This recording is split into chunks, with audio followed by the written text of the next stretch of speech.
con un extranjero, con un menor de edad, o sea, ese tipo de cuestiones que son más finas y que no dejan de ser importantes, pero que son, obviamente, casos marginales, digamos, casos marginales, que se llaman casos difíciles. En cambio, cuando estamos hablando del sujeto empleador, si bien no todos los casos son casos difíciles, de la determinación de cuándo estamos frente al sujeto empleador, en general tiene mayor interés desde el punto de vista jurídico porque, como ahora vamos a analizar, todas las legislaciones, y Uruguay no es una excepción, además de regular la responsabilidad y los derechos y obligaciones del sujeto empleador contratante directo, en general se establecen también muchas veces sistemas de responsabilidad o de atribución de algunos derechos, de algunas obligaciones, no solamente al contratante directo, sino a otras personas que pueden estar vinculadas con el empleador directo. Seguramente a algunos ya se les debe estar pasando por la cabeza acá la cuestión de las leyes de tercerización, de las cuales más o menos alguna vez deben haber escuchado hablar de la palabra tercerización, alguna idea más o menos todos tenemos de que en el mundo hoy existe una práctica que se llama tercerización y que eso representa en el mundo del trabajo todo un desafío regulatorio. Vieron que en la placa esta, ahí ustedes tienen una figura de un laberinto.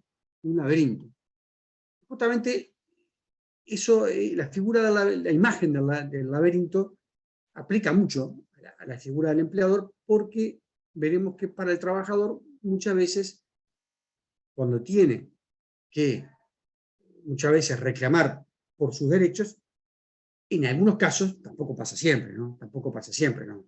No convertamos no transformemos la patología en la regla.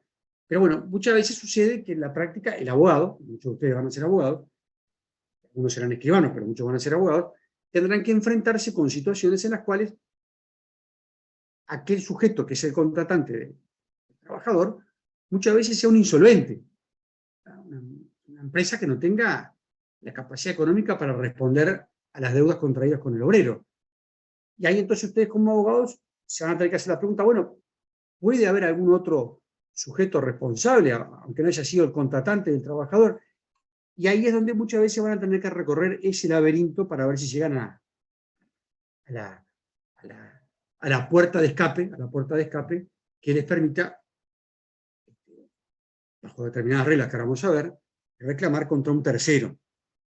Eso vamos a ver que no se da todos los días, son situaciones marginales que son un poco las que vamos a analizar. Entonces, el desafío de la clase de hoy es analizar justamente la figura del empleador, ver los elementos, las características, los requisitos, las condiciones del sujeto empleador, y después ver cuáles son los supuestos en los cuales, sin ser un empleador directo del trabajador, la legislación uruguaya atribuye responsabilidad a un tercero que no es considerado empleador, pero que va a tener que hacer frente, en algunos casos especiales, a deudas u obligaciones frente al trabajador, frente al Banco de Previsión Social, frente al Banco de Seguros del Estado. O sea, puede haber casos en los cuales, reitero, sin ser empleador, alguien va a tener que responsabilizarse por ciertas deberes, obligaciones, deudas que puedan surgir en el marco de la relación de trabajo.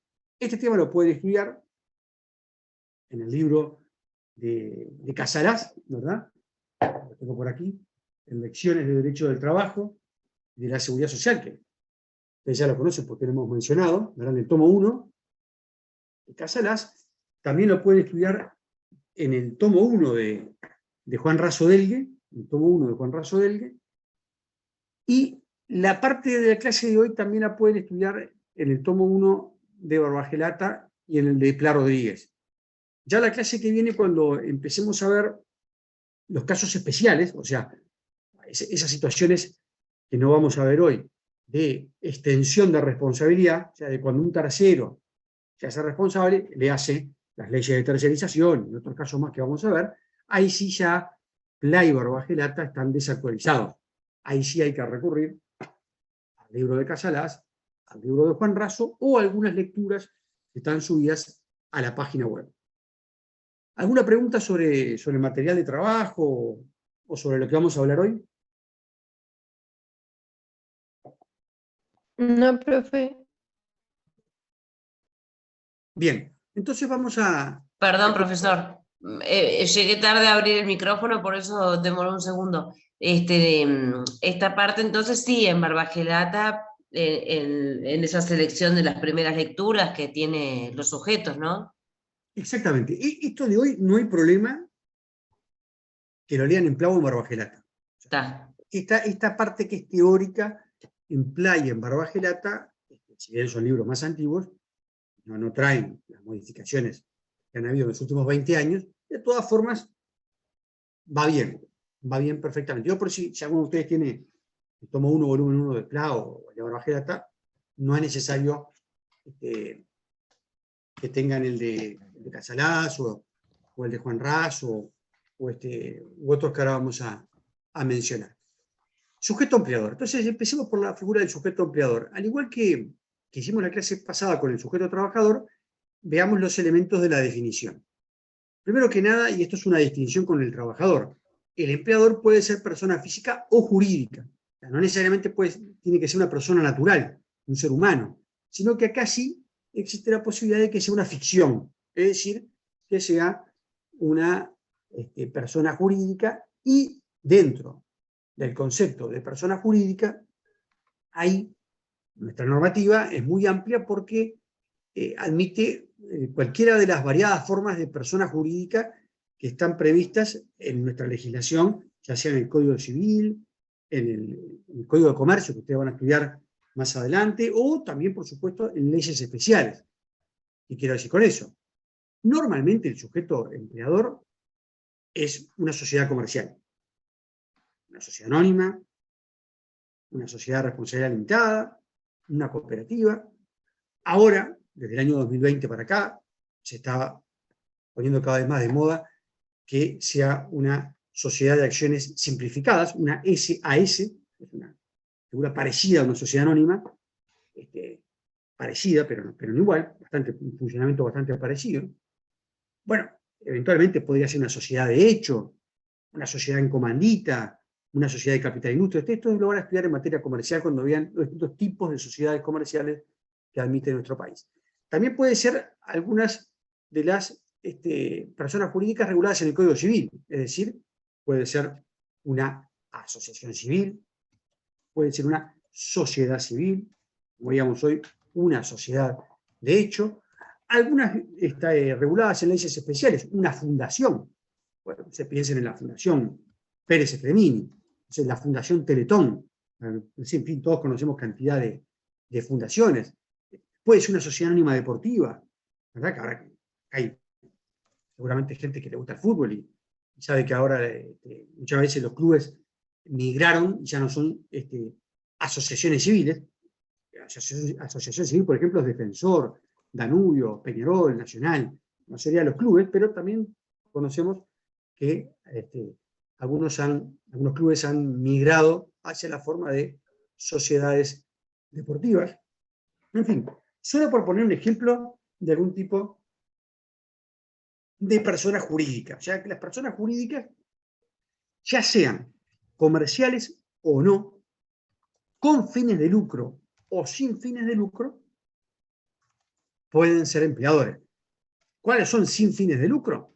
Por ejemplo, recién yo les decía, la Fundación Teletón, la Fundación Pérez Efremini, la Fundación, no sé, ahora no se me ocurre alguna, pero deben haber, sabemos que en Uruguay hay cantidad de fundaciones que se crean, la Fundación Uruguay Celeste, la Fundación Gonchi Rodríguez, la Fundación, bueno, yo qué sé, cantidad que ustedes conocen, de clubes, clubes de bocha, asociaciones barriales, ONG, todas pueden ser sujeto empleador. Por supuesto, antes que alguno me lo pregunte o lo diga, también puede ser el Estado. Pero recuerden, ¿y por qué no dije el Estado? Porque recuerden que en nuestro país se da la particularidad de que el Estado, si bien es empleador, muchos de ustedes deben ser funcionarios públicos, recuerden que, lo digo por enésima vez, tal vez más de veces lo he dicho ya, 20ª vez, en principio los funcionarios públicos no se rigen por lo que estamos estudiando, por el derecho laboral, sino por estatutos particulares. Es decir, los funcionarios de Antel, no hay duda de que el empleador es Antel, pero no se rigen por el derecho laboral, se rigen por el estatuto del funcionario de Antel, y lo mismo pasa con los gobiernos departamentales, con, no sé, con los militares, los policías o los funcionarios de cualquier ministerio.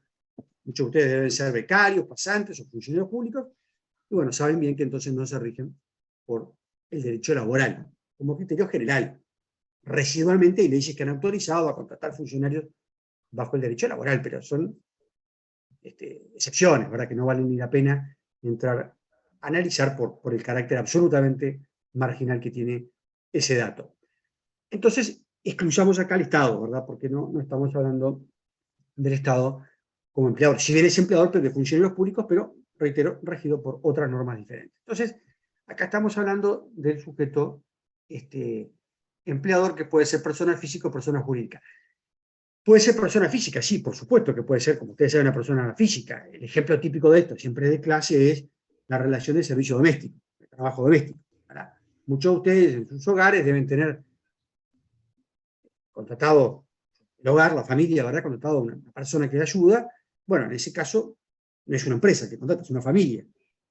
Entonces ahí hay una relación de carácter personal hecha, y el sujeto contratante no es una empresa, sino que es una persona física. Y bueno, pero pueden darse otras situaciones, ¿verdad? Siempre se pone también el ejemplo del profesional. No, el profesional no piensen en un estudio grande, una consultora o un estudio grande, sino que piensen el profesional que ejerce libremente la profesión, solo, o lo asumo con una o dos personas, y muchas veces contratan justamente un procurador, o contratan una secretaria, una persona de limpieza, en fin, cualquier persona. Y así podemos seguir hablando de 1000 ejemplos más de personas físicas que contratan a trabajadores. O sea que puede ser una persona física o puede ser un sujeto empresarial, que es lo más común, ¿verdad? Que es lo más común. Adrián, ¿querías decir algo sobre este tema?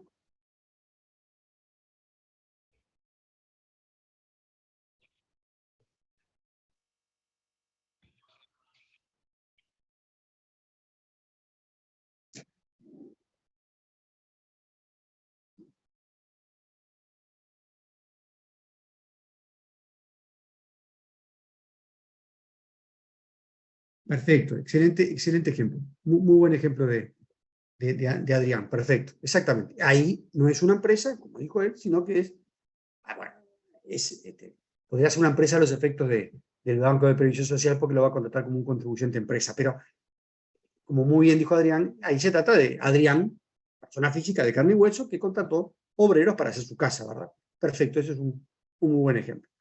Bien, entonces ese es el primer dato, persona física o persona jurídica, que lo distancia del trabajador, que necesariamente es una persona física. Segundo elemento, puede perseguir o no fines de lucro. Y otra vez, volviendo al caso del trabajo doméstico, si alguien en su casa contrata a alguien para que ayude a cuidar a sus hijos, o a lavar la ropa, hacer los mandados, o todo eso junto, o sea, se llama trabajo doméstico, los quehaceres del hogar, obviamente ahí no hay un fenómeno empresarial, ¿verdad? O sea, no hay una actividad lucrativa, porque ese trabajo le reporta sin lugar a dudas un beneficio al hogar, pero no le redunda en un beneficio económico, en el sentido de que no va a producir una obra o un servicio que se vende en el mercado. Una obra o un servicio que se vende en el mercado. Entonces, no necesariamente el empleador es aquel que contrata para obtener una ganancia. Puede haber empleadores que contratan trabajo y con ello no estén obteniendo una ganancia, pero no por ello dejan de ser empleador. El segundo elemento es que el empleador es el que contrata al trabajador. El empleador es el que contrata al trabajador. O sea, este es un elemento formal y sustancial a la vez. Formal porque, obviamente, es un dato que en el 99,9% de los casos coincide con la realidad, pero en algún caso podría darse que no haya una coincidencia en la realidad entre el sujeto que contrata, que registra al trabajador. Recién Adrián daba un muy buen ejemplo cuando él decía, bueno, alguien que hace su casa, contrata a los obreros y abre una empresa en el BPS y lo registra a los trabajadores. Entonces, en ese caso, cuando uno contrata a trabajadores y los registra, hay una presunción legal de que si alguien contrató y registró trabajadores como propios, es porque son sus empleados, y por lo tanto porque uno es empleador. Entonces, normalmente este es un dato que revela o sirve para detectar o para delimitar la figura del empleador, el ser contratante. La persona que hace una propuesta de contratación normalmente es porque va a adquirir la calidad de empleador. Ni que hablar si cuando además de hacerle la oferta de empleo, además registra a ese trabajador como propio. Registra a ese trabajador como propio. ¿Por qué yo dije en el 99,9% de los casos? Bueno, porque vamos a ver que después pueden darse situaciones de fraude en las cuales el contratante es lo que se llama un hombre de paja. Estos son hipótesis de fraude cuando hay alguien que es el verdadero empleador, pero que no quiere contratar a nombre propio para evadir responsabilidad, o porque no puede figurar como empresario por cualquier razón, y entonces le pide a otro que sea el que contrate, registre, pero en realidad el trabajo se hace para otra persona diferente.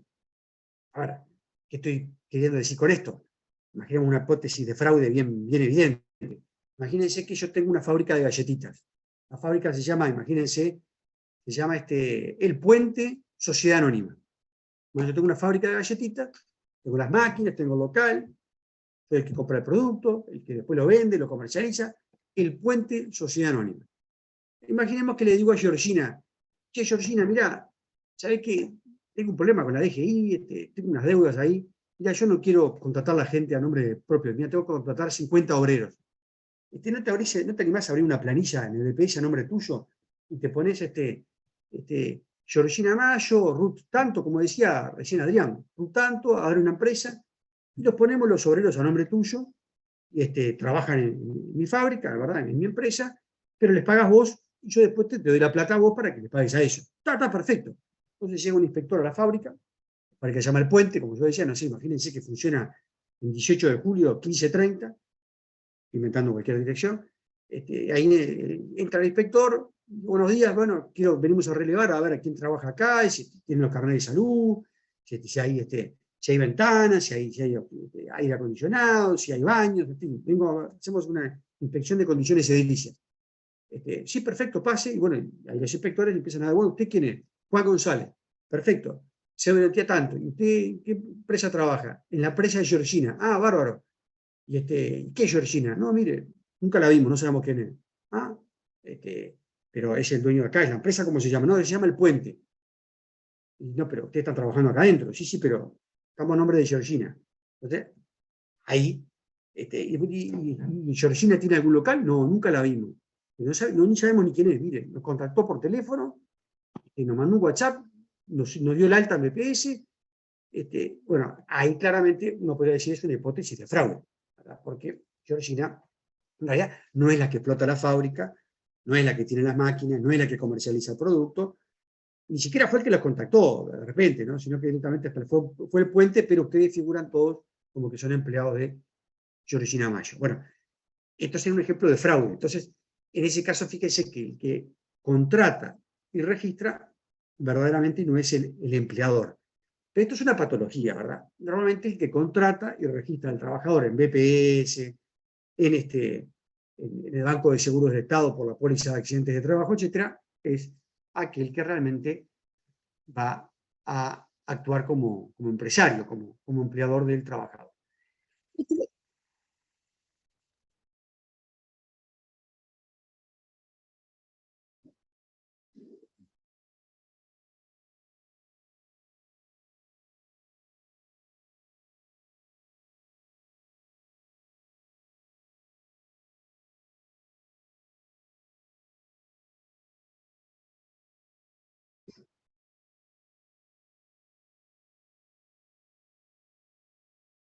Bueno,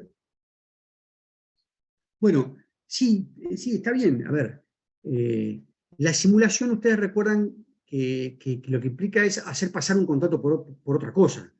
La simulación. Eso yo le quería decir, que es sobre el tema de los contratos y no sobre el tema de lo que es el contrato de personas en general, como está diciendo el profesor, sobre una Por eso, fábrica. por eso, Para mí es más fraude que simulación. ahí está. Por eso, en general, a ver, esto podríamos llevarlo a una discusión técnica, pero sobre si es un caso de fraude o es un caso de simulación. De todas formas, vamos a ver que en laboral lo vamos a ver dentro de algunas placas en laboral, esto es lo que se le llama en general un caso de interposición laboral. Interposición laboral. ¿Qué es la interposición laboral? Que las legislaciones en general lo tratan como un fenómeno de fraude laboral, en un sentido amplio. Es justamente lo que decía la compañera recién, Sosa. Bueno, es cuando hay un tercero, en general le llamamos en laboral hombre de paja. ¿Por qué hombre de paja? Porque no es un verdadero empresario, sino que es alguien que se lo pone ahí, se lo viste como un hombre de paja, justamente. Se lo viste como en el campo, recuerden, para ahuyentar a las aves cuando se pone justamente el hombre de paja.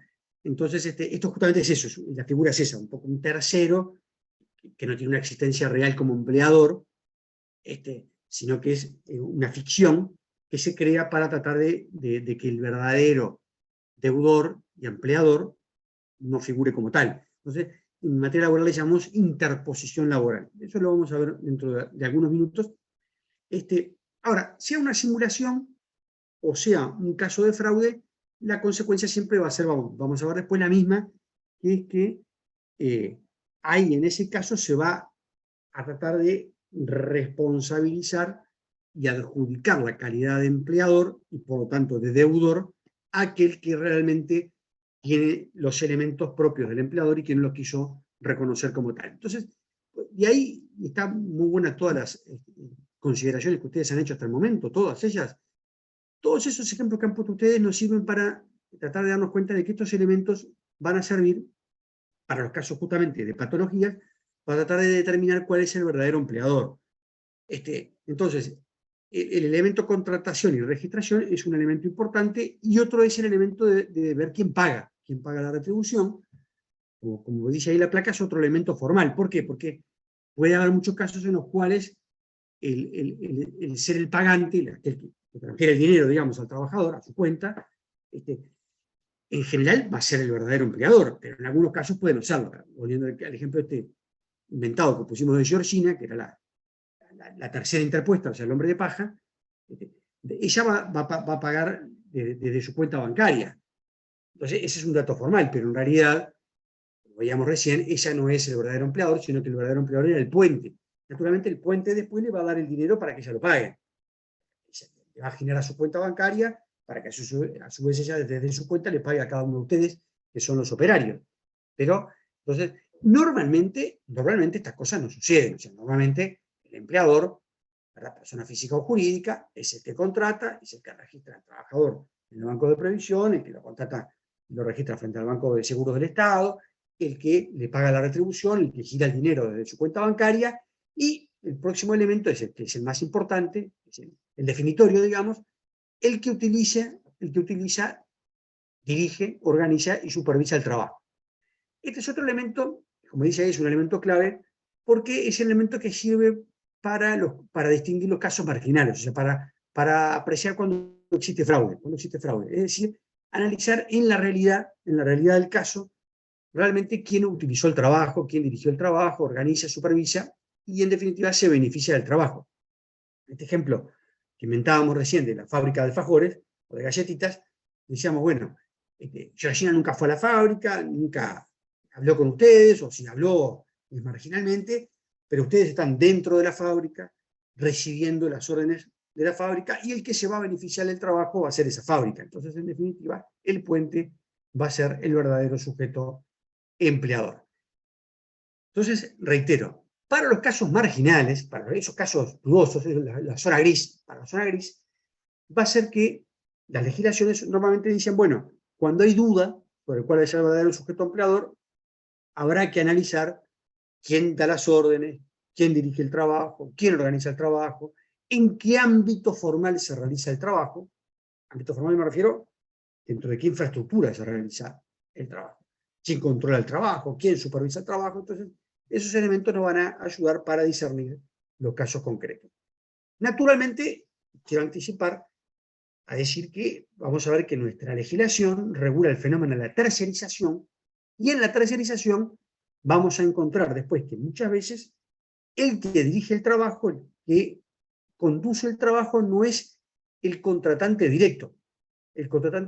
Y eso no es una hipótesis de fraude laboral, sino que es una hipótesis de tercerización admitida, permitida y legitimada por los ordenamientos. Lo que vamos a ver es lo que se llama el fenómeno de el suministro de mano de obra, o también se le llama funcionamiento de las agencias de empleo. Pero eso lo vamos a ver más adelante para no abrir ahora una ventana que nos puede llevar a complejizar la clase de hoy, porque todavía no queremos llegar a ese grado.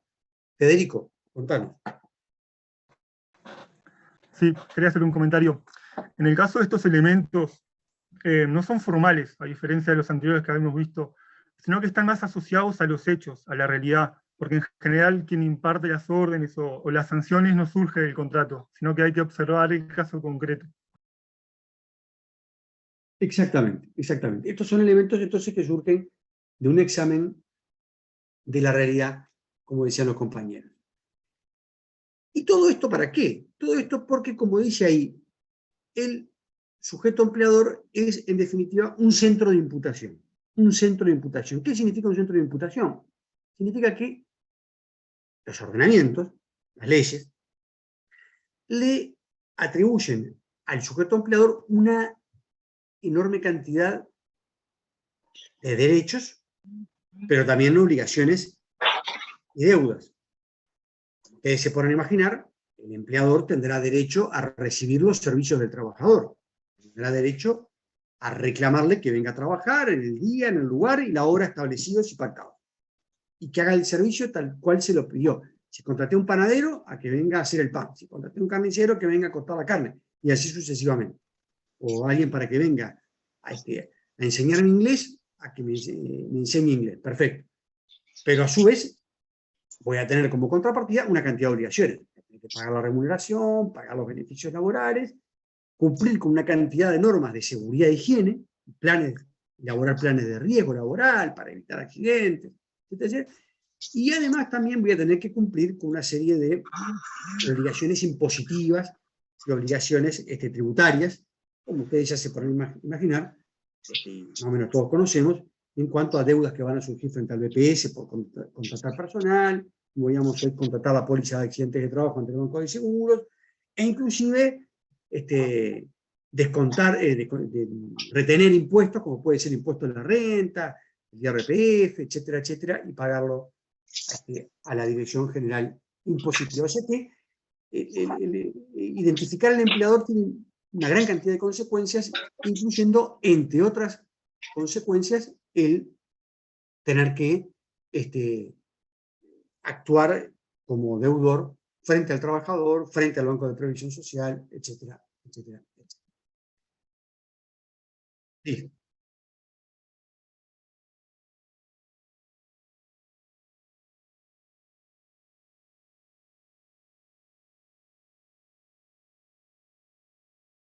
Sí, sí. Naturalmente, y eso lo vamos a ver ahora,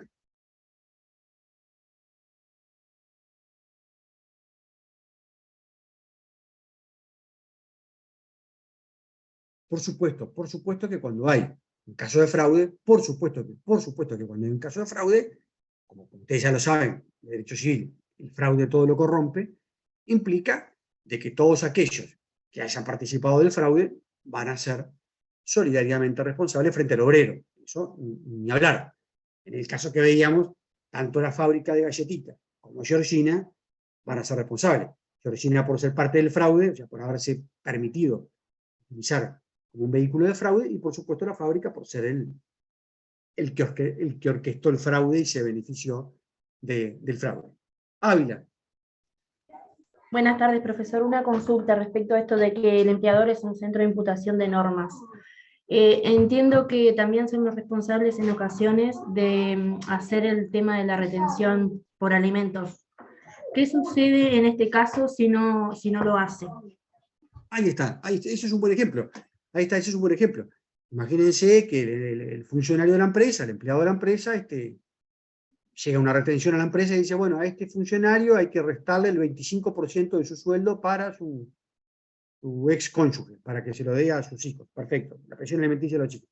Y ahí tiene un ejemplo, es decir, el código del niño, el código del niño y el adolescente establece que el empleador que no cumple con la retención va a ser responsable, o sea, va a tener que pagarlo de su bolsillo. O sea, si no retuvo, después volcó, va a tener que pagarlo de su dinero propio. Ahí tiene un buen ejemplo inclusive hasta podría ser penalmente responsable. Entonces, justamente para resolver estos casos es que la pregunta que siempre se hace la justicia, ante los casos marginales, es, bueno, ¿quién contrata? ¿Quién registra? ¿Quién paga? ¿Quién da las órdenes? ¿Quién organiza el trabajo? ¿En qué lugar se cumple la tarea? ¿Quién suministra las herramientas? ¿Quién se beneficia económicamente de esto? A la luz de todas estas respuestas es que la justicia va a determinar en los casos marginales quién es el verdadero empleador. En nuestro país, como no tenemos código del trabajo, esto ya lo sabemos en la primera clase, tenemos código tributario, tenemos código civil, código penal, tenemos códigos de muchas cosas, pero no tenemos código laboral, código del trabajo. Entonces, tampoco tenemos una ley que establezca una definición de empleador con carácter general. Sí hay algunas normas que a los efectos puntuales de esas normas definen la figura del empleador. Por ejemplo, la ley de licencia. La ley de licencia dice que considera a los efectos de la ley de licencia como patrono o empleador a toda persona física o jurídica, compañía, agencia marítima, armador, patrón de buque, empresa o establecimiento, incluso los dedicados a tareas rurales, aunque no persigan fines de lucro, que empleen uno o más trabajadores. Entonces, fíjese que ahí lo que está diciendo es que el empleador puede ser persona física o jurídica, y que puede tener o no fines de lucro, y el dato que toma la ley dice que emplee trabajadores. Es empresario el que emplea trabajadores, entendiendo por emplear, contratar a los obreros, organizarlos, darle las órdenes, etcétera, etcétera. Y justamente la ley del BPS establece, a los efectos, lo que mencionaba hoy el compañero Adrián, que lo considera como empresario contribuyente aquel, persona física o jurídica, pública o privada, persiga o no fines de lucro, que contrate trabajadores dependientes. Es empresario, a los efectos del BPS, como muy bien señalado hoy el compañero, ¿verdad?, al que contrata trabajadores dependientes. Contrata trabajadores dependientes. Vieron que ahí también habla de persona pública, porque se está refiriendo a que el Estado, entonces, va a ser deudor de los aportes de los funcionarios públicos en ese caso, ¿verdad?, no de los trabajadores de la actividad privada. Ahí está pensando en que el Estado también es un sujeto contribuyente de los funcionarios públicos. Muchos de ustedes deben ser públicos y, bueno, les restan del sueldo, ¿verdad?, los aportes, el que lo retiene es la oficina pública y después lo vierte al Banco de Previsión Social. Así que para el Banco de Previsión Social lo considera empleador, sujeto contribuyente. También las normas que regulan, reglamentan los convenios de la OIT sobre libertad sindical, que son los convenios 87 y 98, que vamos a ver más adelante, dice que a los efectos del presente decreto y reglamentando los convenios de la OIT sobre libertad sindical, considera como empleador a toda persona física o jurídica, empresa o establecimiento, incluso los dedicados a tareas rurales. Al decir incluso los dedicados a tareas rurales, quiere decir que es toda la actividad privada. O sea, quiere decir, ¿por qué? Porque en aquel momento muchas veces se decía, no, los trabajadores rurales quedan fuera de todo esto y tienen que tener reglamentación especial. En general, siempre las legislaciones, a los últimos que ampararon, tutelaron, que parezca raro, fueron al trabajo doméstico y al trabajo rural. En general siempre empezaron las legislaciones por el trabajo industrial, después fueron a proteger a los empleados del comercio, después se fue ampliando a lo que hoy llamaríamos los servicios, ¿verdad?, la educación, la salud, yo qué sé, los correos, el transporte, y después, un poco más recientemente, ahora ya estamos hablando de la Segunda Guerra Mundial, ¿verdad?, a los rurales y el trabajo doméstico, como que esos sectores siempre fueron los más desprotegidos, porque eran donde había más resistencia a regular protecciones para ese tipo de trabajador. Inclusive si uno lee los libros de Ferrari, de la década del 60, de Francisco de Ferrari, decía que esos eran trabajadores que estaban sujetos a una dependencia tan fuerte, el obrero, rural, o el servicio doméstico tan fuerte, que se decía, bueno, en realidad esto es mucho más parecido a la servidumbre que al trabajador independiente de la época del capitalismo. O sea, entonces decía que en estos casos era, ¿por qué? Porque la sumisión, digamos, jurídica, digamos así, respecto del patrono, era mucho mayor, porque en general viven dentro del establecimiento, entonces el empleador les tiene que dar vivienda, alimentación, entonces como que siempre había una, digamos así, una desvalorización de ese tipo de sujetos, trabajadores, pero que hoy día obviamente están equiparados, las normas de la mayor parte de los países del mundo, al resto de los trabajadores. Por eso esto es una reminiscencia del pasado, de que estas leyes muy antiguas, otros decretos muy antiguos, vieron que dice empleadores inclusive contrata a trabajadores rurales, inclusive patrono también el del sector rural. En otros países, por ejemplo, en el caso de España, el Estatuto de los Trabajadores, que es como una especie de código, dice que a los efectos del estatuto serán empresarios todas las personas físicas o jurídicas o comunidades de bienes, ahí está pensando en las sucesiones, fallece el empleador, pero los sucesores siguen con la empresa, que reciban la prestación de servicios, ¿verdad?, contratando trabajadores. Y en la ley argentina también dice que es empresario, ¿verdad?, la organización instrumental de medios personales, materiales o inmateriales, ordenados bajo una dirección para logro de fines económicos o benéficos, que contrata trabajadores dirigiendo justamente a los trabajadores. O sea que siempre la idea es contratar, dirigir, organizar a los trabajadores. Entonces, por acá, entonces terminamos esta primera parte de la clase diciendo que entonces el empleador es persona física o jurídica que contrata, dirige, organiza los servicios de trabajadores subordinados. Ahora bien, como yo decía hace un rato, muchas veces se da la situación de que el empleador real, el auténtico, el verdadero, no es el que contrata al trabajador, sino que muchas veces ese se esconde, no se quiere presentar como tal. Entonces, claro, en un país como el nuestro, donde no hay código del trabajo, acá un paréntesis, los países que tienen código del trabajo, generalmente los primeros artículos de los códigos definen la figura del trabajador, la figura del empleador, y ahí regulan los casos justamente de fraude laboral. Eso que algún compañero recién llamaba también encubrimiento, o sea, cuando el empleador se esconde, el verdadero empleador se esconde. Entonces, ahí establecen los códigos, bueno, aquel que, no siendo el contratante, de todas formas sea aquel que se beneficia del trabajo y que a la luz de los hechos se comporta como tal, pero no quiere evadir su responsabilidad, el juez podrá adjudicarle las deudas y la responsabilidad a ese sujeto conjuntamente con el otro. Más o menos dicen algo así por el estilo. Es lo que yo decía hace un rato, que se llama como relaciones de trabajo interpuestas, o se le llama también la interposición laboral. O sea, cuando ¿por qué interposición? Porque el verdadero empleador interpone, o sea, coloca al frente de la relación laboral a uno que es un hombre de paja, que no es el verdadero empresario. Entonces, en el caso de Uruguay, y ahora vuelvo a Uruguay, el problema que se suscitó es que muchas veces, al no tener esto legislado a texto expreso, los jueces se encontraban con que no tenían elementos establecidos a texto expreso en la ley para adjudicar responsabilidad a ese tercero empleador.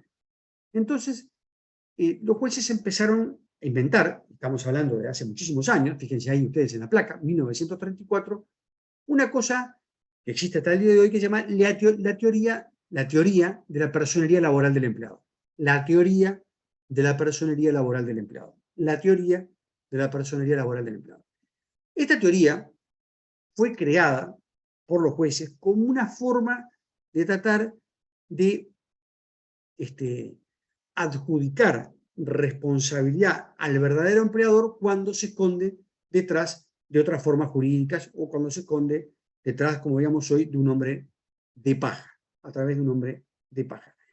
Pero esta teoría laboral del empleador, que esto lo explica muy bien Plano en el libro, el tomo 1, volumen 1, también lo explica muy bien Juan Raso, al inicio fue en realidad una teoría que utilizaron los jueces con una finalidad estrictamente de carácter procesal, de carácter procedimental.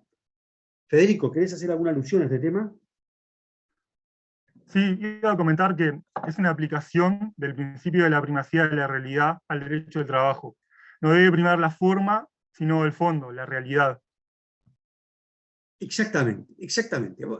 Este es un instituto que cuando ustedes lo lean en PLA, van a ver que fue creado justamente para tratar de que el trabajador no se perjudique frente a las situaciones de fraude, como estábamos recién comentando. ¿Por qué? Reitero, ahora, en Argentina no existe la teoría laboral del empleador. ¿Por qué? Porque la ley soluciona el problema. Dice, regula la figura del fraude laboral del tercero interpuesto. Y lo mismo pasa en Chile, en el 99,9% de los países del mundo.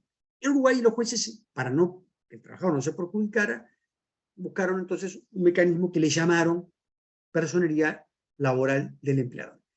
Y cuenta PLA que esto comenzó con una sentencia de ese juez Garicoich, que decía que lo que importaba era analizar la naturaleza de los hechos, lo que dice el compañero, la verdad de la vida, o sea, la realidad, y ver entonces si en la realidad de los hechos el sujeto demandado era realmente el empleador o si el juez podía adjudicarle la calificación de empleador a un sujeto que no era formalmente el que había contratado el trabajador. Y esto, dice Pla Rodríguez, el inicio comenzó siendo una teoría que se aplicó básicamente para tratar de subsanar errores procesales, errores formales cometidos por el abogado del trabajador cuando demandaba en un juicio laboral a una empresa que en realidad estaba mal emplazada porque era demandada por su nombre comercial, o con lo que se llama el nombre comercial, o nombre de fantasía, y no por su razón social. ¿Me explico?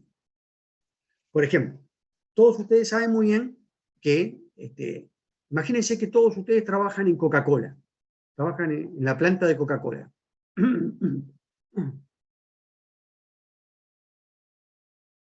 Bien, Coca-Cola, como ustedes saben, es el nombre comercial del producto, de la bebida. Y bueno, todos seguramente van a decir, trabajo en la planta de Coca-Cola. Pero de repente el sujeto empleador, desde el punto de vista formal, no se llama Coca-Cola. De repente se llama, a ver si alguno me ayuda, hoy cambió el nombre, antes se llamaba Montevideo Refrescos Sociedad Anónima, pero creo que ahora tiene otro nombre justamente, otra razón social.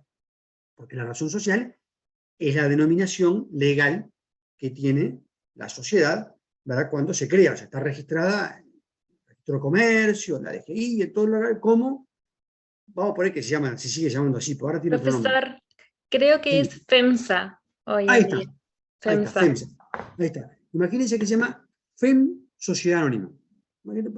Para simplificarlo, imagínense que se llama Montevideo Refrescos Sociedad Anónima. Montevideo Refrescos Sociedad Anónima. Bárbaro. Ustedes no trabajan en Coca-Cola. Trabajan en realidad para y en Montevideo Refrescos Sociedad Anónima. Imagínense que ustedes son abogados y un obrero de la fábrica esta, y el obrero le dice, mire, vengo a hacer un reclamo. Ustedes dicen, bueno, ¿dónde trabajaba? El hombre le dice, trabajaba en Coca-Cola. Bárbaro. Y ustedes, sin darse cuenta, en la demanda, cuando la escriben, ponen, vengo a entablar juicio laboral contra Coca-Cola, ubicado en la calle Camino Maldonado, 80-90. Bárbaro. Perfecto. Y el juez dice, de la demanda traslado, emplazándose por el plazo de 15 días hábiles a Coca-Cola para que conteste la demanda de Georgina. Entonces, ahí cuando llega el papel, el cedulón, ahí a la calle Maldonado, como era Camino Maldonado, 80-90, inventando, ¿verdad? Ahí lo van a leer y van a decir, no, pero acá demandaron a cualquiera, acá no existe Coca-Cola, lo que existe es Montevideo Refresco, ni lo contestes esa demanda. ¿Qué pasaba? En aquel tiempo, estamos hablando antes de la Segunda Guerra Mundial, una demanda confeccionada de esa manera, el juez no tenía otra que rechazarla. ¿Por qué? Porque después cuando el otro contestaba decía, mire, vinieron acá, me llegó un cedulón que dice Coca-Cola, acá no existe, se lo devuelvo. Y el juez entonces iba a tener que rechazar esa demanda porque ustedes habían demandado a alguien que no existía, que no tenía una existencia jurídica, porque la verdadera existencia jurídica no es la del nombre de fantasía de Coca-Cola, sino que es justamente Montevideo Refrescos, Sociedad Anónima. Entonces, en aquel momento, los jueces, para evitar que los trabajadores, sobre todo estamos pensando en trabajadores de poca calificación, que de repente no tenían papeles, no tenían recibos, no tenían ningún documento donde tenían el nombre de la sociedad, de repente imagínense que en aquel momento del año que no sabía ni leer ni escribir, simplemente le relató al abogado, mire, yo trabajé ahí, y el abogado no indagó mucho, y tampoco tenía cómo enterarse de cuál era la razón social de esa empresa, y demandó por el nombre de fantasía.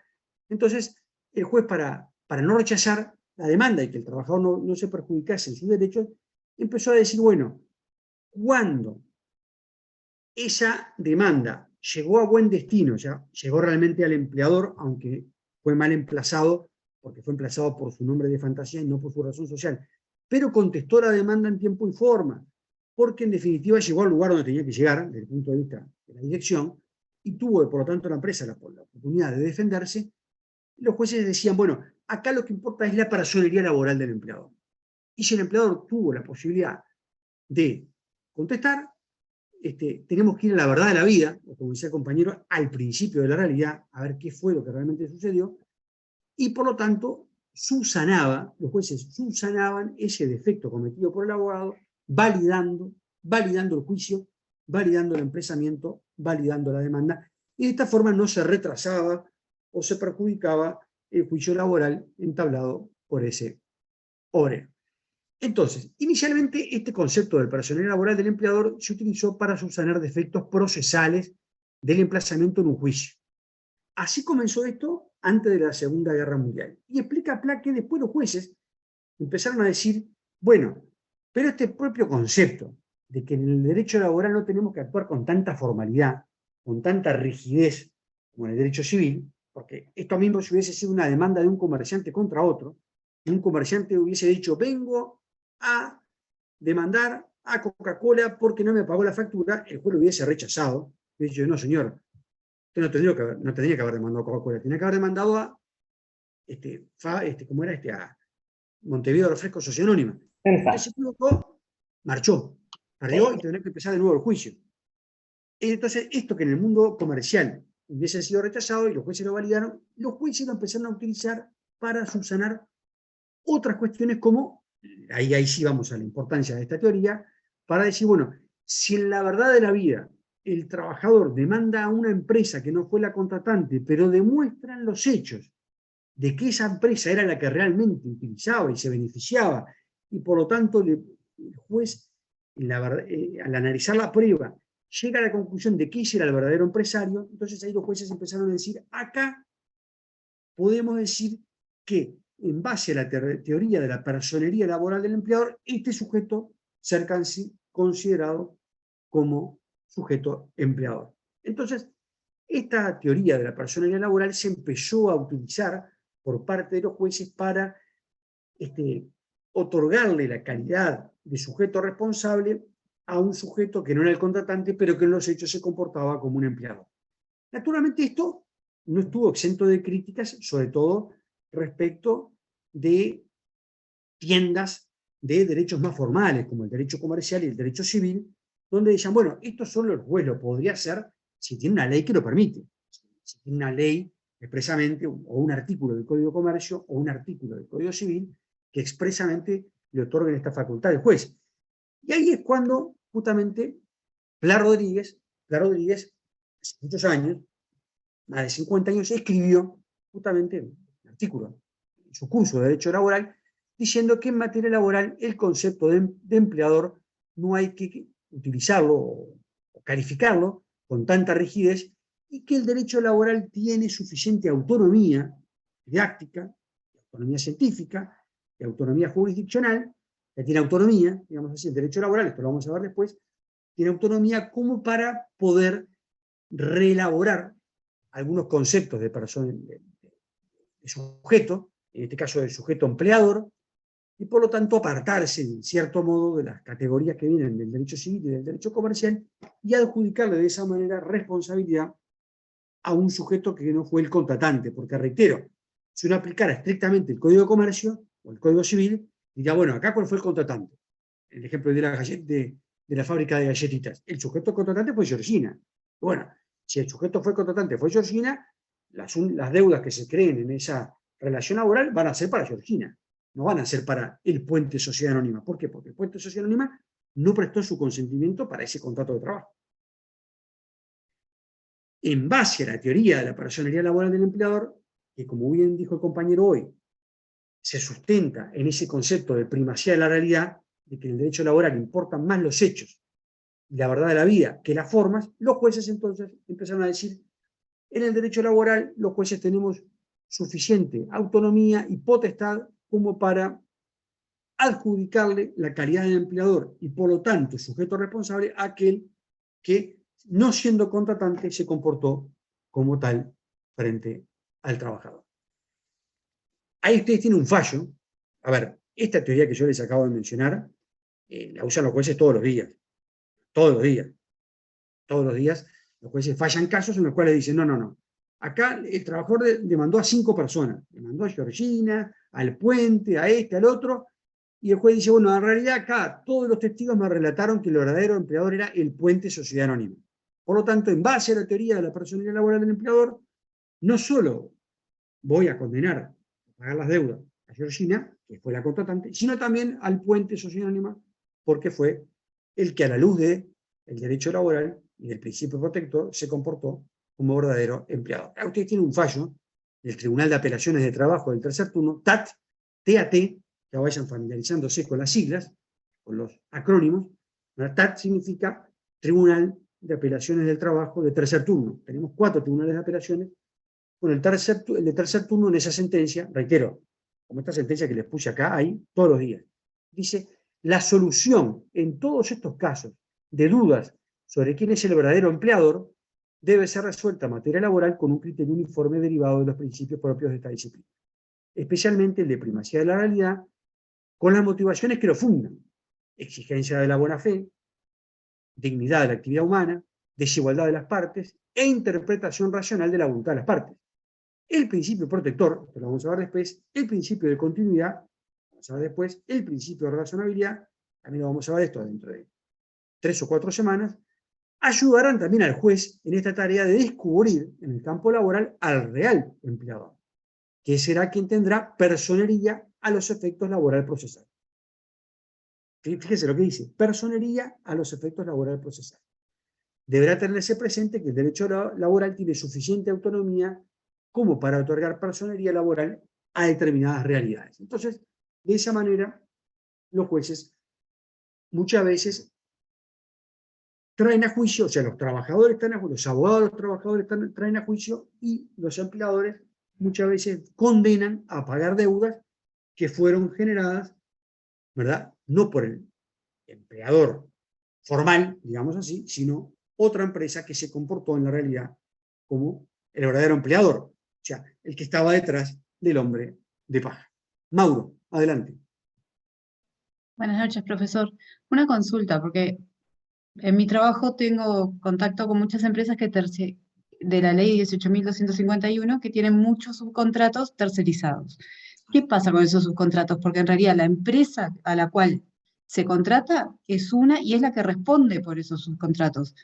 Pero si un empleador que generalmente no saben ni para quién trabajan, porque ellos piensan muchas veces que trabajan para la empresa formal, la más grande, ¿cómo va de la mano eso? Ahí está, muy buena pregunta, muy buena pregunta. Justamente, acá es donde después tenemos que empezar a hilar más fino, porque esta teoría que acabo de mencionar se creó para las hipótesis de fraude laboral. Después, con el paso del tiempo, esta teoría de la personalidad laboral, que fue creada, reitero, para tratar de que no se haya perjudicado el obrero en esas situaciones de interposición laboral, que parece bastante razonable la solución de los jueces, ¿verdad? Porque claro, si no ofrecen por la ausencia de una norma expresa, el trabajador se iba a quedar sin cobrar, porque en el ejemplo que poníamos, imaginemos que Georgina no tiene nada a su nombre, no tiene casa, no tiene auto, no tiene cuenta bancaria, no tiene un peso, y bueno, la llevan a juicio y no le paga nada a nadie. De ahí el trabajador se quedaba sin cobrar, si no hubiese existido esa teoría de la personalidad laboral del empleador. Después los jueces dieron un paso más y la empezaron a utilizar, lo vamos a ver la clase que viene, para los casos de lo que se llaman los conjuntos económicos. Los conjuntos económicos, que son cuando empresarios, ¿verdad?, para desarrollar sus actividades empresariales, utilizan distintas sociedades, cada uno de los emprendimientos, cada una de las actividades, cada uno de esos tipos de negocios que tienen, lo tienen con una sociedad diferente. Y vamos a ver después que esta teoría se ha utilizado en nuestro país para que los jueces digan, bueno, cuando estamos en presencia de grupos económicos, de conjuntos económicos, aunque uno solo sea el contratante, una sola empresa, una sola sociedad sea la contratante, de todas formas, todas las entidades, todas las sociedades que conforman el grupo van a ser solidariamente responsables frente al trabajador por las deudas contraídas por cada una de ellas. Entonces, que ahí los jueces dieron un paso más, ya no hablaron para los casos de fraude, sino inclusive empezaron a utilizar esta figura de la personalidad laboral para el caso de lo que se llama el conjunto económico o el grupo económico, que es un, vamos a ver, es un fenómeno comercial que no es de fraude, no necesariamente de fraude. Pueden haber grupos económicos que se quedan con una finalidad fraudulenta, o sea, escaparse de la DGI, de generar un fraude, en perjuicio de los acreedores, pero en general no es así. En general los grupos económicos se crean por una razón de diversificación de riesgos, por un fenómeno de mejor utilización de los bienes, de las rentas, del posicionamiento en el mercado, en fin, puede haber mil razones de negocio por el cual se crean grupos económicos. Entonces, esta teoría se utilizó para grupos económicos.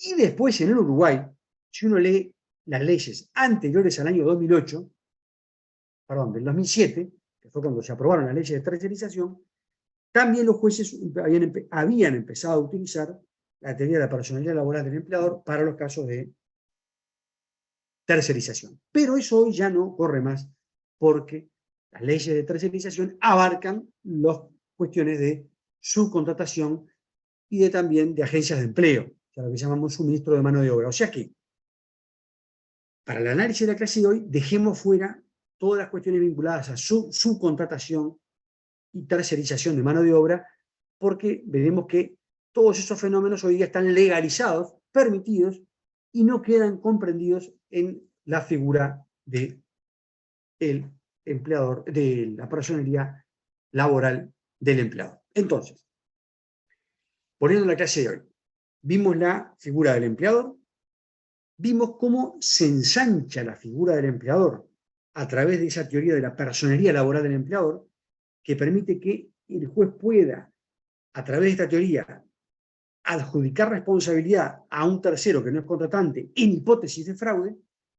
Después veremos en la clase que viene que hay una serie de casos, y ahí ustedes tienen una placa, de lo que se llama comunicación de responsabilidad. ¿Qué es comunicación de responsabilidad?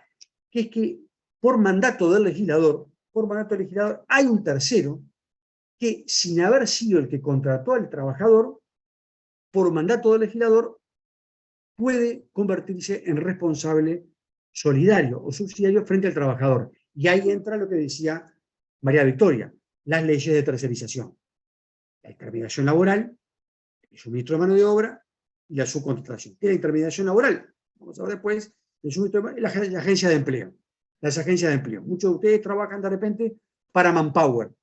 Bueno, ustedes tienen un contrato con Manpower, pero en realidad van a trabajar a la UTE, o van a trabajar a la OCE, o van a trabajar, no sé, en el Ministerio de Educación y Cultura, o van a trabajar en Coca-Cola, o van a trabajar en IBM, o en el supermercado. Sí, profe, pero el que le va a pagar, perdón, pero siempre el que le va a pagar y le van a rendir cuentas es Manpower. Y si ellos hacen algo, van a ir a Manpower a decir, mira, tu empleado hizo tal y tal y tal cosa o no cumplió. La otra empresa no se toca por nada. Ahí está, la otra empresa no se toca por nada, salvo que la empresa, o sea, la Manpower, como muy bien dijo la compañera, no le paga al trabajador, porque si no le paga al trabajador, vamos a ver que las leyes de tercerizaciones dicen, señor, usted que contrató con Manpower va a ser solidaria o subsidiariamente responsable frente al obrero, por las leyes de tercerización. Por las leyes de tercerización. También o sea que las leyes de tercerización, que no las vamos a ver hoy, no nos da tiempo, vinieron a establecer en la legislación uruguaya que hay un corresponsable frente al trabajador para el caso de que el empleador principal no responda. Hoy no lo vamos a analizar, porque no es objeto de la clase. No es objeto de la clase. No es objeto de la clase. También vamos a ver, la clase que viene, casos en los cuales, cuando hay una venta de empresa, el comprador, sin haber sido contratante del trabajador, va a tener que pagar la deuda que no paga el vendedor. Van a ver que si ustedes trabajaron en una farmacia y la farmacia les quedó deudando, por ejemplo, jornales de licencia o el vacacional, el comprador, imagínense que María Victoria compra una farmacia. Perfecto. Por la farmacia, ella va a tener que pagar los jornales o el despido si es que el vendedor no lo pagó. ¿Por qué? Porque hay una ley que establece un régimen de responsabilidad frente al caso de venta de empresa. ¿Con qué sentido? Con el sentido de proteger al acreedor laboral, con el sentido de tutelar al trabajador y que no se quede sin cobrar si se vende la empresa. Pero no es empleador. O sea que estamos viendo casos en los cuales hay alguien que no fue empleador, no utilizó el trabajo y sin embargo la ley lo va a responsabilizar. También vamos a ver el caso de los grupos de empresa. Vamos a ver que de repente María Victoria trabaja en una tarjeta de crédito, ¿verdad? Y de repente se funde la tarjeta de crédito. Y ella dice, me quedo sin cobrar. Y el abogado le pregunta, y decime una cosa, la tarjeta de crédito, ¿quiénes eran los dueños? No, mirá, era el Banco Santander. Bueno, pero es un grupo económico. Entonces, si no paga la tarjeta, vamos a hacer un juicio al banco. ¿Por qué? Porque es un grupo económico. Y vamos a ver que en el grupo económico, todas las entidades del grupo son responsables por las deudas contraídas por cualquiera de las entidades del grupo, aunque no hayan sido las que contrataron al obrero. En suma, entonces, vamos a ver que en nuestra legislación tenemos algunos casos en los cuales hay una comunicación de responsabilidad, una corresponsabilidad, una especie de fianza. Ustedes ya estudiaron, ¿verdad?, en la primera parte del año, la fianza. Y saben que de repente, un banco de repente, para prestarle plata a alguien, le dice, sí, está bien, pero yo no te voy a prestar a vos plata sola a firma. Traen un fiador. ¿Qué significa? Que si vos no pagás la deuda, la va a tener que pagar tu fiador. Esto es algo parecido. La ley establece algunos casos en los que funciona como una especie de fianza laboral. Alguien puede ser responsable. Garantía funciona como una garantía. Es eso, es una garantía.